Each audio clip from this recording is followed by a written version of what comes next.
may naisip lang ako na parang loophole na pwede natin gamitin. Meron kasi leftover charge. Umorder ka ng sobrang daming meat, lutuin mo, tapos i-take out mo at ipa-charge mo yung leftover charge. Tapos iuwi mo lahat ng tira, kahit kano karami, hinihinan mo na. Hanggang 2 araw next day, meron kaming ulam, tsaka yung aso namin. Share ko lang. Effective tips ba ito para makatipid kapag nagsasamgipsal kayo? Or ito ang worst nightmare ng mga business operators ng samgipsalan? Kaya panoorin natin ang tipid tips ni Ate Girl. Kumakain kami sa hot pot right now. Tapos may naisip lang ako na parang loophole na pwede natin gamitin. Ginawa namin to sa SM South Mall, sa Myeongjeong something, basta samgipsal. Meron kasing leftover charge. Depende sa restaurant. Sa kinakainan namin ngayon, 1,000 per day balls. Kinakainan namin sa SM South Mall, 200 per day balls. What I'm saying is, it's a big loophole. Kasi, pwede ka namang mag-isa lang kumain. Tapos, umorder ka ng sobrang daming meat, lutuin mo, tapos i-take out mo at ipa-charge mo yung leftover charge. What's stopping you na mag-isa ka lang? Tapos, orderan, magluto ka lang na mag-week. Tapos, bayaran mo yung leftover charge.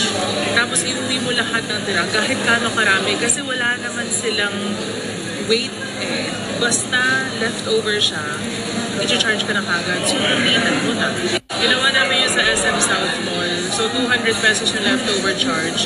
Hanggang 2 araw next day, meron kaming ulam, tsaka yung aso namin. Share ko lang. Disclaimer.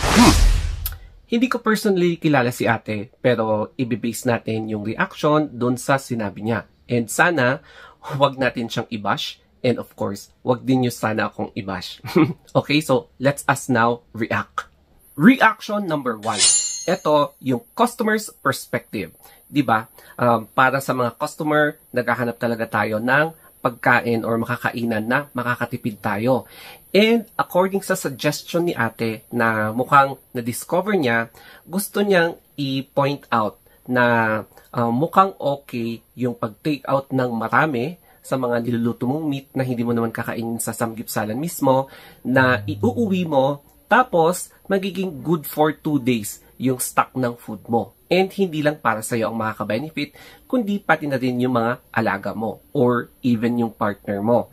And maraming mixed reactions na nabasa ko doon sa comment section.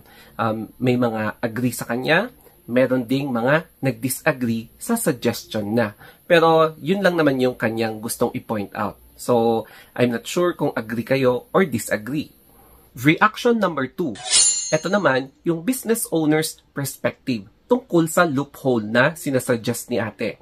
So, basing sa comment section, mukhang may disagree. Kasi the business owner will be more concerned sa stocks or sa supply ng kanilang business. So, if ever man na susundin ng mga customer yung sinuggest ni ate, malulugi ang negosyo, such as yung samgipsalan. Kasi there is a possibility na magbaback up sila, instead na yung earnings, magiging negative yung sales nila for the day, for a week, ganon. So, magbaback up yung business owners, tapos at risk na baka mag-shutdown yung kanilang samgipsalan, in any case na consistent yung negative trend ng kanilang kita. And therefore, mawawalan ng trabaho yung mga employees. Mawawalan din ng business yung business owner. Tapos magpa-file sila ng closure sa BIR, DTI, ayan. So, no kita at all. Yan ang nakikitang possible consequences basing sa mga comments na nabasa ko sa sinabi ni Ate Girl. Ang pagkakaalam ko sa mga samgipsalan na napuntahan ko, walang take out. Tapos yung sinasabi ni ate na charge is per grams or per gram, I'm not sure kung may nagpapatupad ng ganyang rule. Pero as far as I am concerned and basing sa mga experiences ko, wala pa naman akong na-encounter. Tsaka may mga nabasa ako na no take out.